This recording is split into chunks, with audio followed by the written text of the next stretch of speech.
اللهم صل على سيدنا محمد وعلى آل سيدنا محمد وبارك وسلم. اللهم صل على سيدنا محمد وعلى آل سيدنا محمد وبارك وسلم. نہایت قابل قدر بزرگ اور دوستو، ملک و ملت کے پیارے بھائیوں نوجوانوں، اس کائنات انسانی میں جتنے لوگ آئے ہیں اس کا تعلق چاہے حضرات انبیاء کی جماعت سے ہو یا حضرات صحابہ کی جماعت سے ہو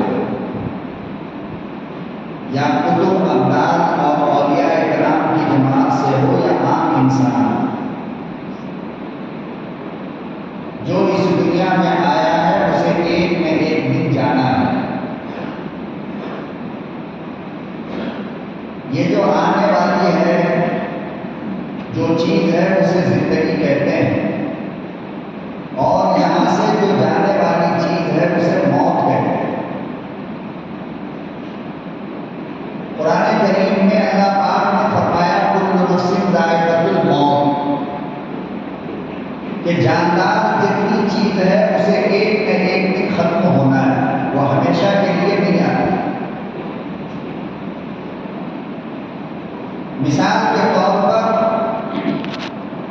ایک درخت ہے جو ہرا بھرا ہے تو ہم کہتے ہیں کہ اس کے اندر جان باقی ہے، لیکن جب اس کی موت کا وقت آتا ہے تو وہ درخت سوکھ جاتا ہے. یہ اس درخت کی موت ہے. اسی طریقے سے ممکن ہے کہ ہمارے باپ داداؤں نے کچھ پہاڑ ایسے دیکھے ہوں جہاں سے پانی گرتا تھا، جس کو جھرنا کہتے ہیں. اسے دیکھنے کے بعد لوگ کہتے ہیں کہ یہ زندہ پہاڑ ہے، لیکن جب اس پہاڑ کی موت آتی ہے تو پانی آنا بند ہو جاتا ہے. ہم لوگ کہتے ہیں یہ مردہ پہاڑ ہے. قرآن کریم کہتا ہے کہ دنیا کی جتنی چیز بھی جس میں ہم نے جان رکھا ہے،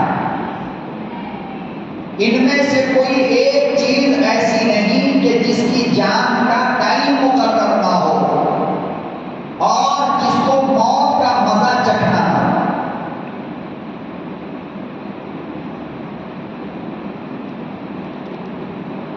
لیکن موت کے اندر جانا ہر ایک کو ہے. کبھی بچہ جائے گا، کبھی جوان جائے گا، کبھی بوڑھا جائے گا، کبھی نمازی جائے گا، کبھی حاجی جائے گا، کبھی بے نمازی جائے گا، کبھی بزنس مین جائے گا، کبھی غریب جائے گا، کبھی مالدار جائے گا، مگر جائے گا سب، بچے گا کوئی نہیں.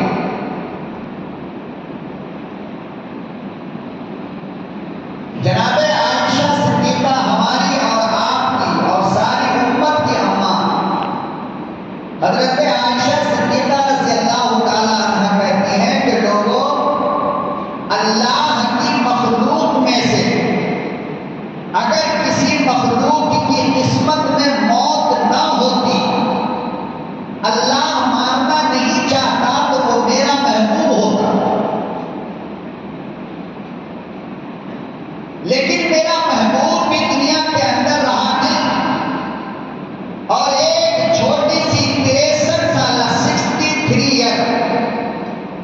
سالہ زندگی اللہ نے میرے محبوب کو عطا فرمایا، تو باقی کون بچے گا؟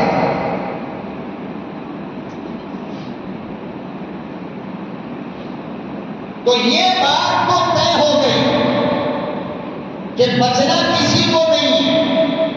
نہ ہمیں بچنا ہے، نہ آپ کو بچنا ہے، نہ ہمارے باپ دادا بچے، نہ ہم بچے، نہ ہماری اولاد، نہ اس کی اولاد بچے گی. مگر سوال یہ پیدا ہوتا ہے کہ جانا جب طے ہو گیا تو اب کس طریقے سے جانا چاہیے؟ یہ اللہ سے اصل مانگنے کی چیز ہے.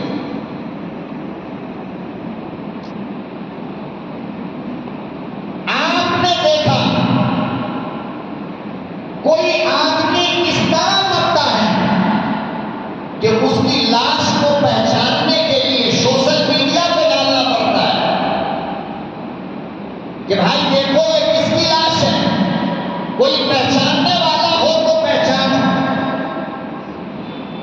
مگر جب پھر بھی پتہ نہیں چلتا تو پھر میونسپلٹی والے سرکاری ہاسپٹل والے آ کر اس کو لے جا کر پوسٹ مارٹم کر کے کہیں پہ ڈال دیتے ہیں، قبر بھی نصیب نہیں۔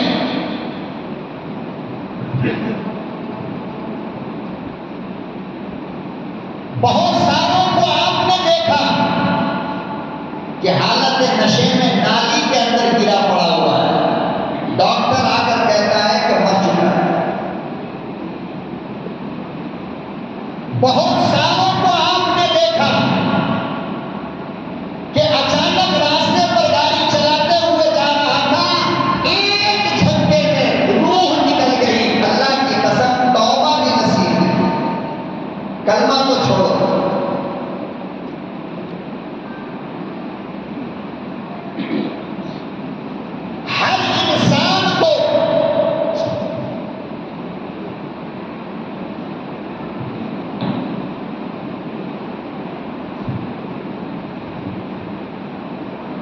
ہر انسان کو الگ الگ انداز سے، الگ الگ طریقے سے آپ نے اتنی عمر میں مرتا ہوا دیکھا ہے۔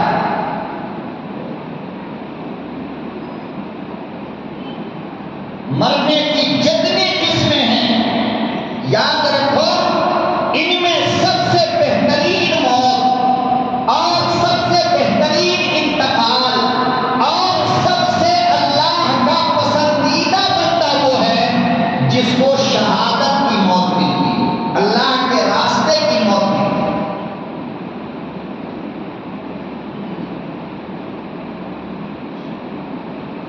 اسی لیے امام الانبیاء محبوب کبریا حضرت محمد مصطفیٰ صلی اللہ تعالی علیہ وسلم نے ساری زندگی یہی دعا مانگی۔ 1,24,000 امام الانبیاء کے یاروں نے یہی دعا مانگی۔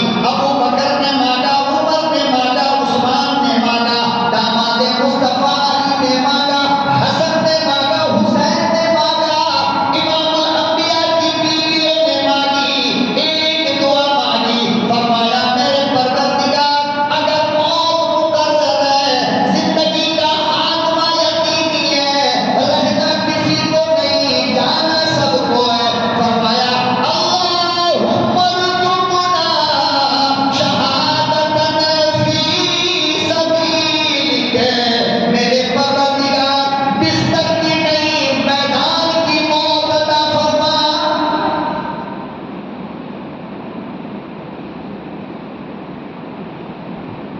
فرمایا میرے پروردگار گھر کی نہیں، آرام کی نہیں، بستر پر لیتے لیتے نہیں، اپنے راستے کی موت عطا فرما۔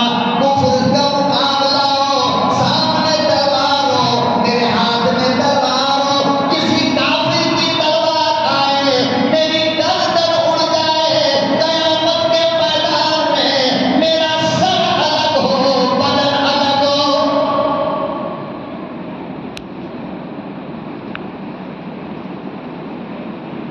اللہم میرے پروردگار اللہم ارزقنا شہادتن فی سبیلک، میدان جنگ کی موت عطا فرما، جہاد والی موت عطا فرما، اپنے راستے میں میرے جسم کا قیمہ بنا دے، تیرے راستے میں میرے کان کٹے، تیرے راستے میں میری آنکھ نکلے، تیرے راستے میں میری زبان کٹے، تیرے راستے میں میری گردن اڑے، تیرے راستے میں میرے بدن کا ٹکڑا ٹکڑا ہو جائے، میرے پروردگار ایسی موت عطا فرما۔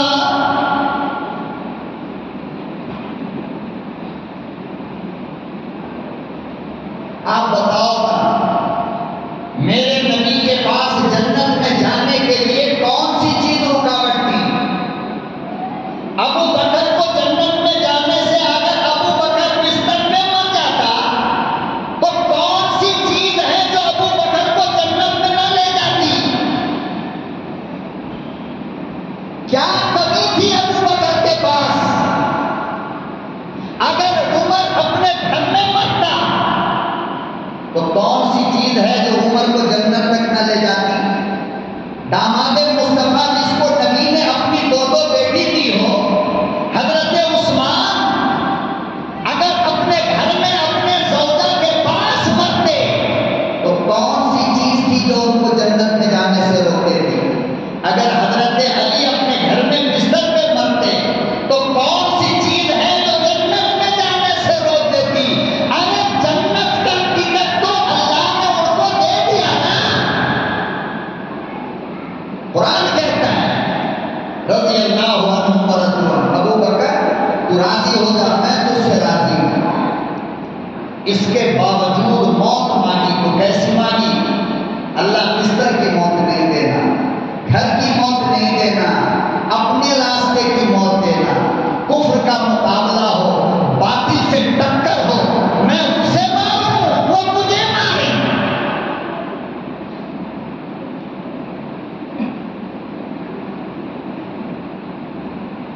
آؤ ابو بکر کی قبر پہ چلو، عمر سے پوچھتے ہیں، عثمان سے پوچھتے ہیں، علی سے پوچھتے ہیں، عبداللہ ابن زبیر سے پوچھتے ہیں، حضرت یونس سے پوچھتے ہیں، آؤ چلو حضرت حبیب سے پوچھتے ہیں۔ پہلے جن کے گھر ہاتھ کاٹے گئے، پھر دوسرا ہاتھ کاٹا گیا، پھر سر تن سے جدا کیا گیا، مگر زبان پہ لفظ شکایت نہ آئی۔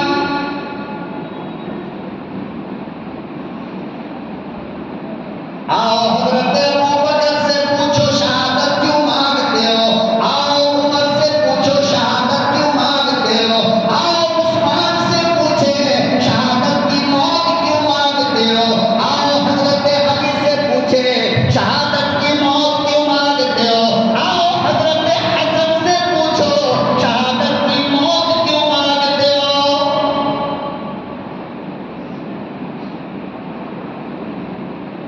دیکھنے میں ایسا لگتا ہے جیسے کہ سب سے سخت، سب سے مشکل موت شہادت کی لگتا ہے نا۔ اور یہ سامنے سے تلوار آئے گی، پھر میری گردن پہ چلے گی، پھر میری گردن کٹے گی، لاش میدان میں پڑی ہوگی، کوئی اٹھانے والا، یہ سب معلوم ہو رہا نہیں ہو رہا ہے؟ لیکن آقا صلی اللہ علیہ وسلم نے کیا فرمایا شہادت کی موت کے بارے میں؟ سنو، فرمایا کہ میدان جنگ میں جس وقت کسی کے شہادت کا وقت آتا ہے نا، جس وقت گردن کٹنے والی ہوتی ہے نا، فرمایا کہ بالکل اس سے آدھا سیکنڈ پہلے، ایک سیکنڈ بھی نہیں، آدھا سیکنڈ پہلے اللہ تعالیٰ جنت کا پردہ ہٹا دیتا ہے اس کی آنکھ کے سامنے سے۔ جس کو شہید ہونا ہے ابھی آدھے سیکنڈ کے بعد اس کے سامنے سے سارا پردہ ہٹ جاتا ہے اور سامنے خوبصورت جنت نظر آنے لگتی ہے، ہیرے جواہرات کے چمکتے دمکتے محل نظر آنے لگتے ہیں، ہزاروں حوریں نظر آنے لگتی ہیں۔ تو فرمایا کہ اس وقت یہ بندہ کہتا ہے اللہ میاں جلدی کر،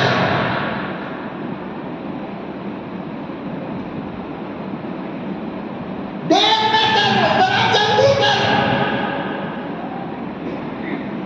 اور پھر اس کے گردن پہ تلوار آتی ہے اور وہ کیا ہوتا ہے؟ شہید ہو جاتا ہے۔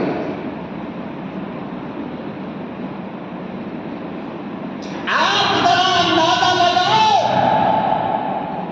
ایک طرف آپ اس موت کو دیکھو اور ایک طرف 1 مہینے سے ICU میں پڑے ہوئے زندگی مانگنے والے بیمار سے پوچھو، پھر وہاں بھی کام نہیں چلا تو وینٹیلیٹر پہ آ کر 1 ہفتے سے پڑا ہے، نہ زندگی مل رہی ہے نہ موت مل رہی ہے۔ اور اللہ کی قسم کھا کر کے کہتا ہوں جتنے لوگ وینٹیلیٹر پہ ہوتے ہیں ان سے جا کر کے پوچھو کیا چاہیے تم کو، وہ کہتا ہے بس مر جائیں تو اچھا ہے۔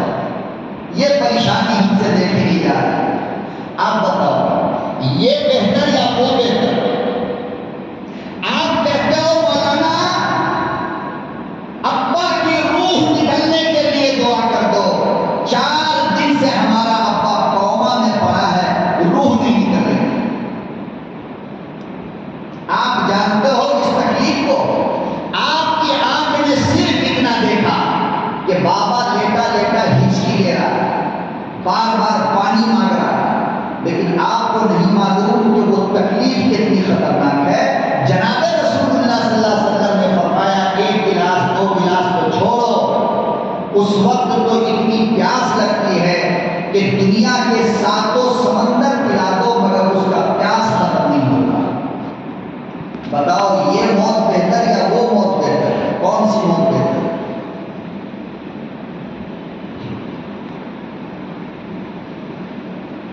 یہ تو رہا دنیا کا معاملہ، فرمایا قیامت آئے گی۔ اور ایک مسئلہ سنتے چلو آپ، مسئلہ کیا ہے؟ اللہ کے راستے میں جب کوئی قتل کیا جائے، شہید کیا جائے، تو اس کو قبر میں کفن پہنا کر نہیں رکھا جائے گا، بلکہ اسی کپڑے میں دفن کیا جائے گا جس کپڑے پہ خون لگا ہے۔ اور سنو، شہید کو غسل نہیں دیا جائے گا، بغیر غسل کے کٹی ہوئی گردن، کٹے ہوئے بازو، کٹا ہوا سینہ، پھٹا ہوا کپڑا اور خون میں بھرا ہوا کپڑا، نہ کپڑا بدلے گا نہ غسل دیا جائے گا، بلکہ اسی حالت میں اس کو قبر میں رکھا جائے گا۔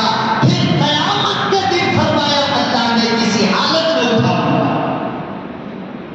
تاکہ دنیا کو پتہ تو چلے کہ میرے راستے میں جان دینے والا میرا خاص دوست یار آ گیا ہے۔ اور فرمایا کہ قیامت کے دن جب وہ قبر سے اٹھے گا تو اس کے بدن سے خون کا قطرہ تازہ تازہ ٹپک رہا ہوگا۔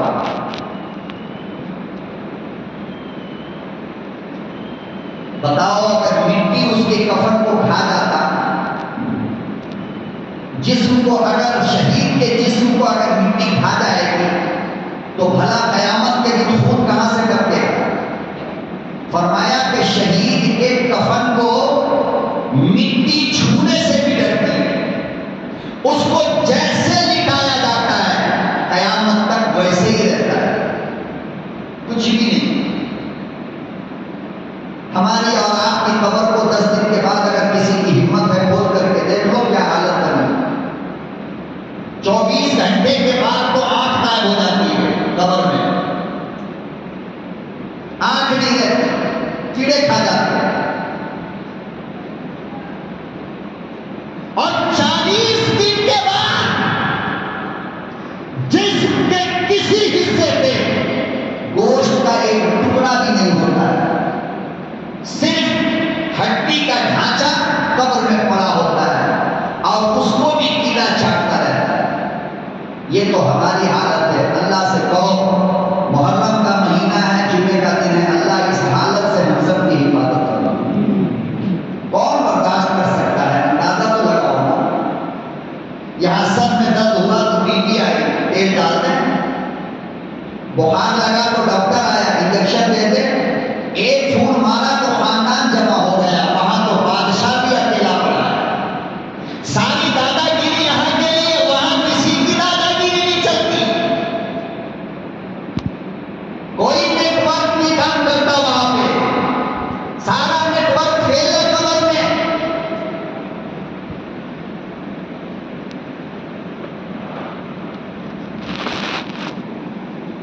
لیکن ارشاد فرمایا امام الانبیاء محبوب کبریا حضرت محمد مصطفیٰ صلی اللہ تعالی علیہ وسلم نے لوگوں، شہید جو دنیا سے گیا قبر میں مٹی چھوٹی نہیں، کیڑا کہاں سے آئے؟ اسی لیے تو ابو بکر نے شہادت مانگی، اسی لیے تو عمر نے شہادت مانگی، اسی لیے تو عثمان نے شہادت مانگی، اسی لیے علی نے شہادت مانگی، اسی لیے ابو ہریرہ نے شہادت مانگی، ابو ذر غفاری نے مانگا، ابو سعید خدری نے مانگا۔ اللہ کی قسم 1,24,000 نبی کے یاروں نے شہادت مانگی۔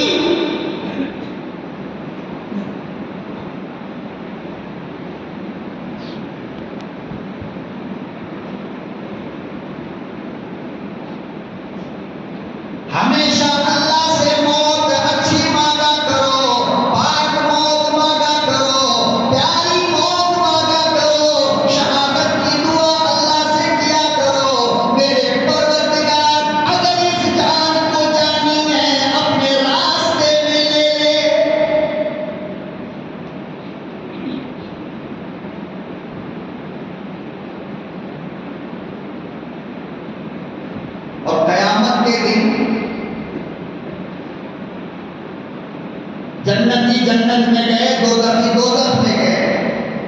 یہ جتنے لوگ دنیا میں شہادت کا جام پی کر کے گئے، آیا اللہ تعالیٰ ان سب کو الگ سے اسپیشل گراؤنڈ میں جمع کرے گا، میدان میں، اور سارے شہداء جمع ہیں، سارے اکٹھے۔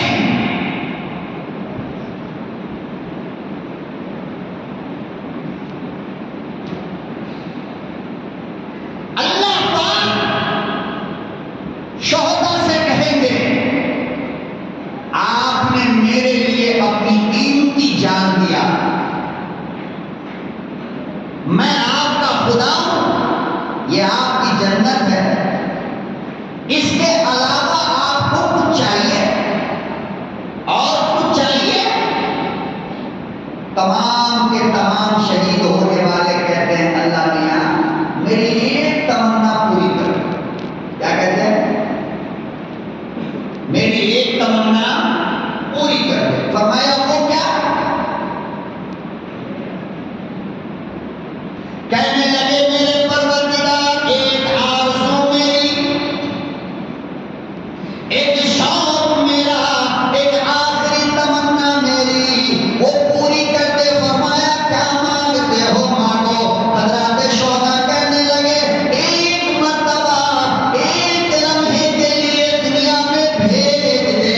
فرمایا کیوں جانا چاہتے ہو؟ شہداء کہتے ہیں میری تمنا یہ ہے، میری آرزو یہ ہے، میرا شوق یہ ہے کہ پھر تیرے راستے میں شہید ہو کر آؤں۔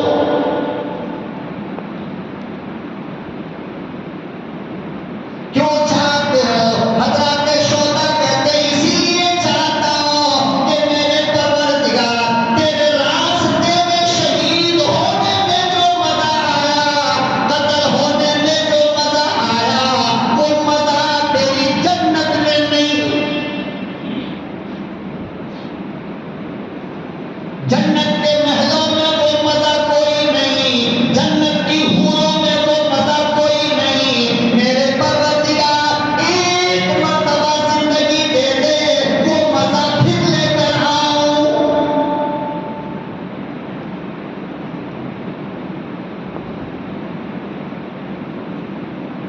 ایک نوجوان صحابی گزرا ہے، آئے حدیث کی کتابوں میں اس جوان کی جوانی کو دیکھو گے اور اس کا ذوق، اس کے شوق کو دیکھو گے تو آنسو بہہ پڑیں گے، کلیجہ منہ کو آتا ہے۔ نام ہے حنظلہ، ابھی شادی ہوئی شام میں، 18 19 20 سال کا جوان ہے، شادی ہوئی، دلہن آئی، رات گزری، غسل کرنے کے لیے غسل خانے میں گئے ہیں، پہلی رات کا دلہا غسل کرنے کے لیے گیا کہ اچانک مکان کے نیچے سے آواز آنے لگی۔ اچانک ایک اعلان کرنے والا اعلان کر رہا تھا، اعلان کرنے والا اعلان کر رہا تھا انفروا فی سبیل اللہ،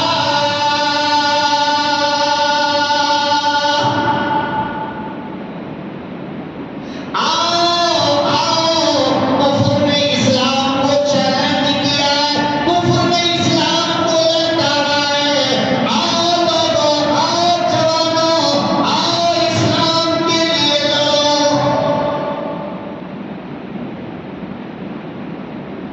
خدا نے تم کو بلایا ہے، انفروا فی سبیل اللہ، گھروں سے نکلو، بستر چھوڑو۔ کتنا فرق آ گیا زمانے میں، جان دینے کے لیے بستر چھوڑنے کو کہا گیا، ہمیں نماز فجر کے لیے بستر چھوڑنا مشکل ہو رہا ہے۔ اتنا پیار ہمیں بستر سے ہو گیا، اتنا پیار ہمیں نیند سے ہو گیا کہ اللہ کہتا ہے الصلاۃ خیر من النوم، میرے بندو تیری نیند سے بہتر نماز ہے، آ جا۔ مگر بستر چھوڑنا قیامت لگتا ہے، اور وہاں جان دینے کے لیے کہا جا رہا ہے انفروا فی سبیل اللہ، گھر سے نکلو، اللہ کے رسول نے بلایا ہے، کفر نے اسلام کو للکارا ہے، چیلنج کیا ہے۔ حضرت حنظلہ کہتے ہیں میرے دل نے کہا کہ حنظلہ اگر غسل کرنے میں دیر ہو گیا تو کہیں ایسا نہ ہو کہ تیری جگہ کسی اور کا نام آ جائے، لہذا میں نے کپڑے وہی پھینکے اور ناپاکی کے حالت میں گھر سے نکلا، اپنی بیوی کی طرف جا کر کے کھڑا ہو گیا۔ پہلی رات کی عرب کی دلہن ہے، کھڑا ہو گیا، بیوی کی آنکھوں میں آنکھیں ڈالی،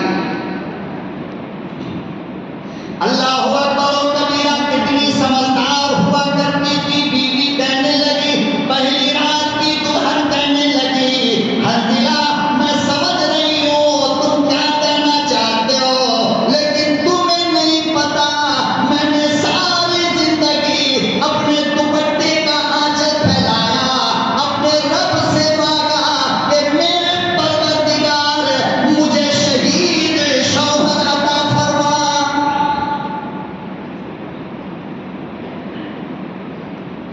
لگتا ہے میری دعا قبول ہو گئی، جاؤ جاؤ اللہ حافظ۔ حنظلہ مبارکباد دیتی ہو، جاؤ اللہ کے راستے میں جاؤ، اگر شہید ہو جاؤ گے تو میں دلہن تیری امانت رہوں گی، قیامت کے دن ہم پھر ملیں گے۔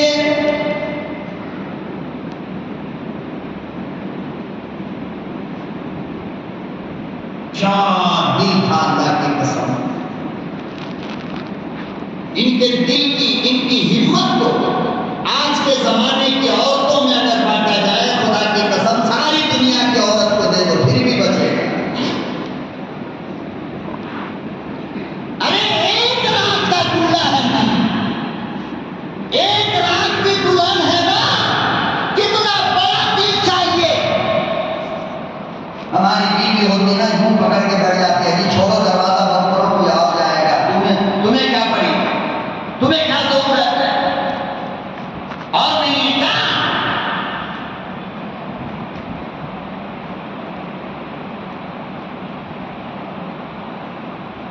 وہ نوجوان پہلی رات کی دلہن کہنے لگی جاؤ، حضرت حنظلہ نکلے، اللہ کے راستے میں لڑنا شروع کر دیا، لڑتے لڑتے کئی کافروں کو گرایا، پھر کسی نے تلوار ماری، حنظلہ کی گردن کٹی، میدان میں دیکھا، آسمان میں دیکھا کہ پہلی رات کے دلہا کی لاش پڑی ہے۔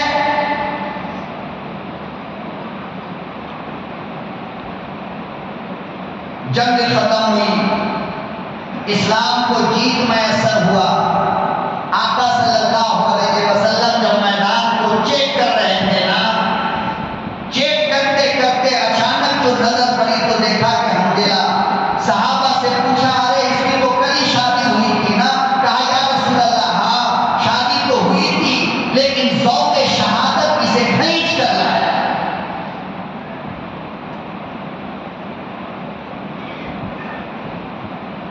کتنے شوق ہیں ہماری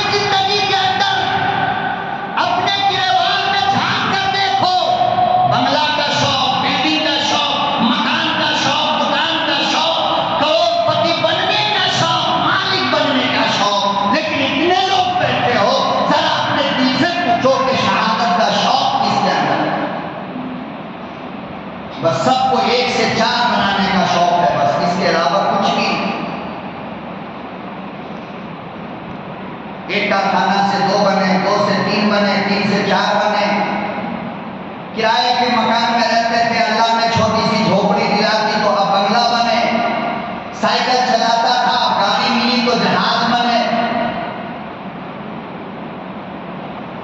ہر ایک کو دنیا دنیا دنیا بنانے کا شوق ہے، لیکن کسی کے دل کے اندر جذبہ شہادت، اللہ کے راستے کی موت کا شوق ہے کیا؟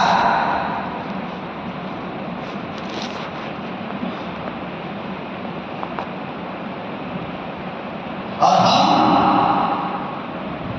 ایسی چیزوں کو برداشت کرنے کی طاقت بھی اب ہمارے اندر نہیں ہے۔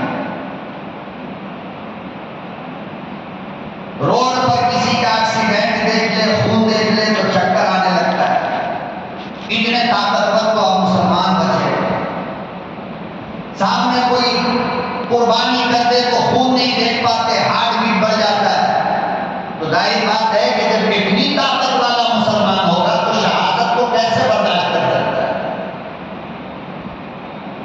الٹی سیدھی چیزیں کھا کھا کر، پی پی کر، بیڑی سگریٹ گٹکا یہ اور وہ ہے کھا کھا کر اپنے آپ کو بالکل کمزور قوم بنا دیا ہے۔ 1 کلومیٹر دوڑ نہیں سکتے، بھاگ نہیں سکتے، دریا پار نہیں کر سکتے، کشتی اور کبڈی اور پہلوانی ہم نہیں کر سکتے۔ نوجوان چھوڑے 18 19 20 سال کے لڑکوں کو آپ دیکھ لو، 3 مرتبہ اوپر نیچے چڑھا دو، 4تھی مرتبہ دمہ کا مریض بن کے بیٹھ جاتا ہے۔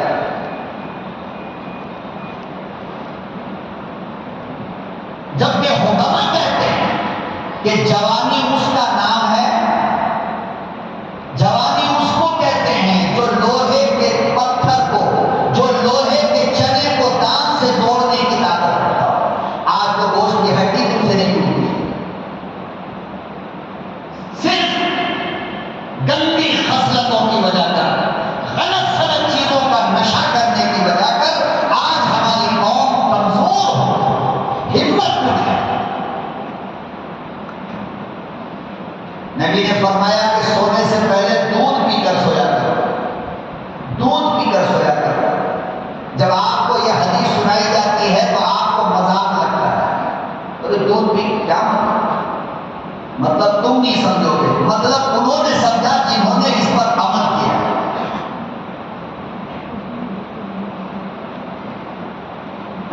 نبی نے فرمایا گوشت کھایا کرو،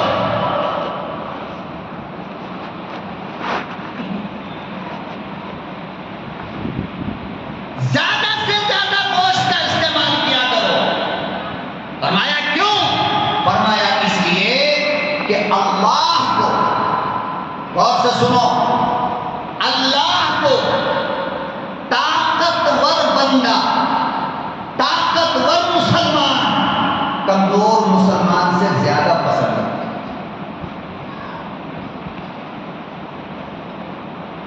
طاقتور بنو، اچھا کھاؤ، اچھا پیو، گوشت کھاؤ، اللہ نے دیا ہے گھی کا استعمال کرو، دودھ خود پیو سونے سے پہلے، اپنے چھوٹے چھوٹے بچے کو چاہے 1 چمچہ چائے کا ہو لیکن بغیر دودھ پلائے بچوں کو مت سلایا کرو۔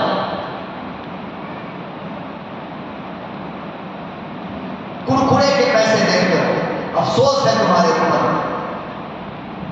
چٹپٹا کھانے کے پیسے دیتے ہو جس سے کہ لیور خراب، کڈنی خراب، معدہ خراب، سب کچھ خراب۔ اب یہ بچہ 8-9 سال کی عمر میں پیٹ کی بیماری کی شکایت کرتا ہے، ابا گیس بن رہا ہے، کیوں؟ تم نے تربیت کھانے پینے میں بچوں کا صحیح نہیں کیا۔ فرمایا علماء نے لکھا، اب دنیا کے بڑے بڑے حکیموں نے، طبیبوں نے لکھا ہے کہ کم سے کم 1 چائے کے چمچے کے برابر ہی صحیح، لیکن اپنے بچوں کو دودھ منہ میں ڈال کر کے سلاؤ، تمہارے بچوں کی ہڈیاں اتنی مضبوط ہو جائے گی کہ پہاڑ کے پتھر سے اگر ٹکرائے تو پتھر تو ٹوٹ سکتا ہے، بچوں کی ہڈی نہیں ٹوٹتی۔ اسی لیے میرے آقا نے کہا دودھ پی کر سویا کرو، سنت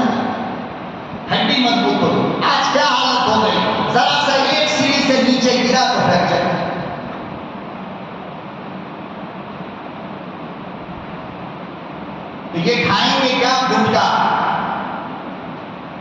زردہ، تمباکو، اور ذرا ہائی لیول کا ہیرو ہے تو یہ مارے گا، سلیشن پیے گا، سونے گا، یہ ساری چیزیں کرے گا۔ اب آپ بتاؤ کہ جب قوم کے اندر اس طرح کے نشہ آور لوگ ہوں گے تو پھر بتاؤ کہ مذہب اسلام کو بچانے کے لیے کون میدان میں ہے؟ میرے نبی نے فرمایا کہ صبح صبح چلا کرو، صبح کی ہوا لیا کرو، گوشت کا استعمال کرو، دودھ کا استعمال کرو۔ اللہ نے فرمایا کہ جنتی جب جنت میں آئیں گے نا، جنتی جب جنت میں آئیں گے تو جنتی کا سب سے پہلا ڈش، سب سے پہلا کھانا آپ جان دو، اللہ نے فرمایا کہ میں اپنے جنتی بندوں کے سامنے سب سے پہلا ڈش جو پیش کروں گا، سب سے پہلا کھانا جو پیش کروں گا وہ مچھلی کا دماغ ہوگا۔ کیا ہوگا؟ مچھلی کا دماغ، یہ جنتی کا سب سے پہلا کھانا ہے۔ آج پوری دنیا کے ڈاکٹر سے پوچھو کہ میرے رب نے یہ کیوں کہا؟ فرمایا اس لیے کہ پورے مچھلی کے اندر اتنی طاقت نہیں ہوتی، چاہے 200 کلو کی مچھلی ہو، جتنی طاقت اس کے دماغ میں ہوتی ہے، اس لیے مچھلی کا سیدھا کھایا کرو۔ ہارٹ اٹیک سے تم کو بچاتا ہے، کینسر کی بیماری سے بچاتا ہے، گلے کی بیماری سے مچھلی کا دماغ تم کو بچاتا ہے۔ تو کھائے گا کیا؟ گٹکا، پان پراگ، یہ وہ۔ ارے اللہ کے بندے کچھ نہیں یار، تو کم سے کم جیب میں بادام، کاجو، پستہ رکھ لیا کر، اور اسلام کے لیے اپنے آپ کو طاقتور بنانے کی نیت کر کے کھایا۔ اللہ تعالیٰ دین کی حفاظت کے لیے طاقت بنانا چاہتا ہوں۔ میرا نبی کہتا ہے خدا کی قسم ہر بادام کے بدلے تجھے ثواب ملے۔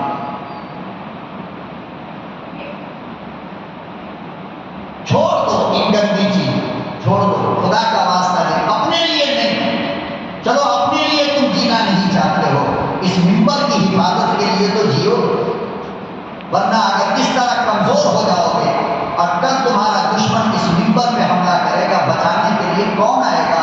کیا دادا آئیں گے ہمارے؟ ہمارا بوڑھا باپ آئے گا؟ پھر کس کی ضرورت پڑے گی؟ تم نوجوانوں کی۔ اگر تم نوجوان اتنے کمزور ہو گئے تو پھر بتاؤ تو اس کے ممبر کو، مینار کو، اس مسجد کو، اس کے مصلی کی حفاظت کون ہے؟ اس لیے اسلام کی، اپنی ماں بہن بیٹیوں کی حفاظت کے لیے اپنے آپ کو طاقتور بناؤ۔ جن پیسوں کو تم نشے کی چیزوں میں استعمال کرتے ہو، ان پیسوں کو طاقتور چیزیں کھایا کرو، طاقت کی چیزوں کا استعمال کرو۔ کاٹن کا کپڑا پہنا کرو، سوتی کپڑا۔ کون سا؟ بولو بھائی، تقریر تو آپ ہر مسجد میں سن لیتے ہو، یہ چند باتیں ہیں جو آپ کو کوئی نہیں بتاتا۔ سوتی کپڑا پہنا کرو، کاٹن کا کپڑا پہنا کرو۔ کیوں؟ اس لیے کہ امام غزالی رحمۃ اللہ علیہ نے لکھا ہے کہ سوتی کپڑا، کاٹن کا کپڑا پہننے سے آدمی کے جسم کے اندر طاقت پیدا ہوتی ہے، قوت پیدا ہوتی ہے۔ کاٹن کی ٹوپی پہنا کرو، کاٹن کا رومال باندھا کرو، کاٹن کا کپڑا پہنا کرو، جسم کے اندر قوت آئے گی، طاقت آئے گی۔ خوشبو لگایا کرو، زیادہ سے زیادہ خوشبو لگایا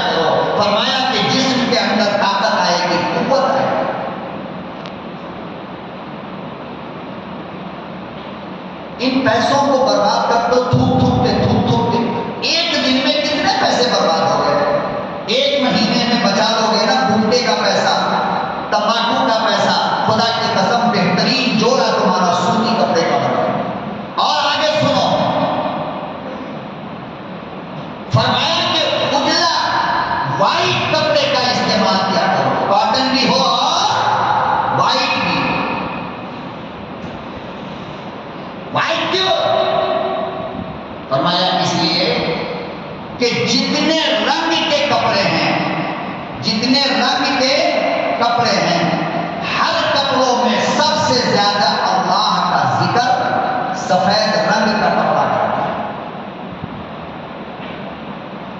کون سا رنگ؟ آپ کو میری بات پر یقین آ رہا نہیں آ رہا؟ جن لوگوں کے دماغ میں کچھ گڑبڑ چل رہا ہو وہ نماز کے بعد مل لینا ہم سے بتا دوں گا۔ جب تک کہ کپڑا صاف ہوتا ہے اللہ کا ذکر کرتا ہے، جب کپڑا گندا ہوتا ہے ذکر کرنا چھوڑ دیتا ہے۔ اسی لیے سنت کیا ہے؟ گندا کپڑا مت پہنا کرو، صاف پہنا کرو، اور صاف میں بھی وائٹ کا استعمال کرو۔ کیوں؟ اس لیے کہ نبی کا کلر وائٹ، صحابہ کا کپڑا وائٹ، تابعین کا کپڑا وائٹ، خواجہ اجمیری کا کپڑا وائٹ، عبد القادر جیلانی کا کپڑا وائٹ، علماء کا لباس وائٹ، حفاظ کا لباس وائٹ۔ آپ بتاؤ امام صاحب کون سا کلر کا کپڑا؟ اکثریت کی بات کر رہا ہوں، کوئی امام صاحب ہوں گے جو الگ الگ پہنتے ہوں گے، میں ان کی بات نہیں، لیکن اکثر عالموں کو، اکثر علماء کو آپ نے کون سا کلر پہنتے ہوئے دیکھا؟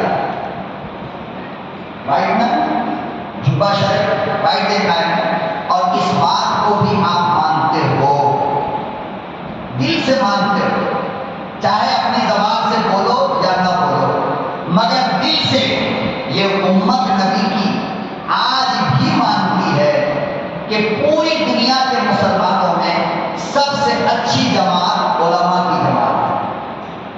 مانتی ہے نا سر؟ سارے لوگ مانتے ہیں نا؟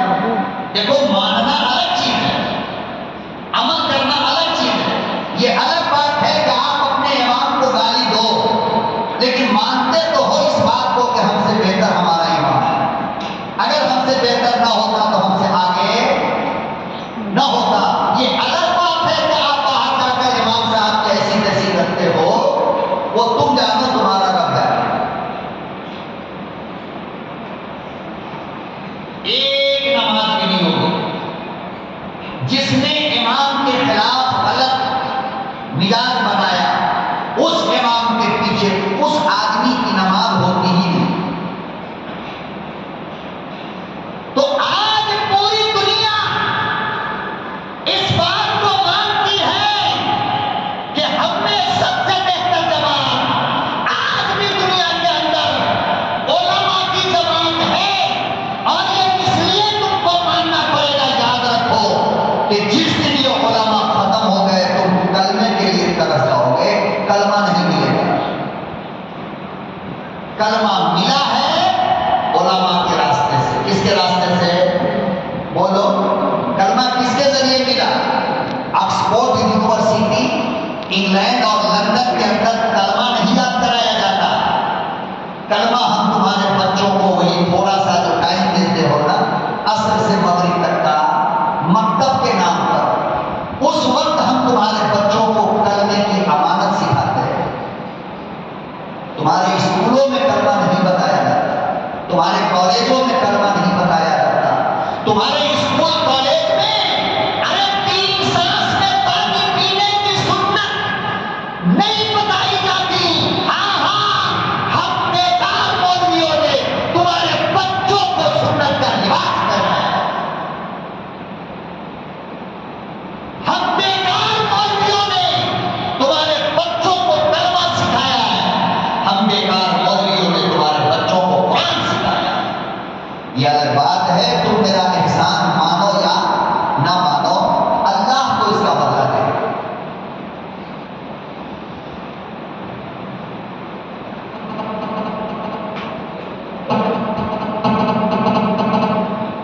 تو آپ اس بات کو مانتے ہو کہ دنیا کی سب سے اچھی جماعت علماء کی جماعت ہے۔ کس کی؟ بولو بھائی، علماء۔ ہم لوگ اصل میں علماء سے دور کیوں ہو جاتے ہیں؟ یہ ایک پوائنٹ میں آپ کو بتا دیتا ہوں، اس کی وجہ کیا ہے؟